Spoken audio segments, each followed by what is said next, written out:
तुम धरती पर आओ। તો બા પરિવારમાં બીજું કોઈ નથી કમાવાવાળું? એનો બાપ અને બાપા વખસાઈ ગયા. અને તમને શું તકલીફ છે બા? મારે કાંઈ દેખતી નથી. એટલે કઈ જોઈ જ નથી શકતા તમે? નહીં કાંઈ દેખાતું નહીં. એમને રાધે આધારે કામ કરું છું. રાધે બોલતી જાવ, કામ કરતી જાવ. આ સાંજની કેટલી ગરમી, આટલી દવા પીએ, પંખા નથી મારે. આ પંખો બંધ પડે તો પંખો દીધો તો કે આ પંખો ચાલશે નહીં મને કે. એટલે અત્યારે આ ગરમીમાં પંખો પણ બંધ છે ઘરમાં? મીટર કાઢી. પણ તમે બિલકુલ ચિંતા નહીં કરો.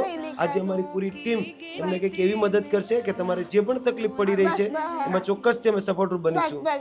कहीं तो बेबस बिलख रहे हैं, कहीं तो भटक रहे, कहीं तो सांसों की गिनती में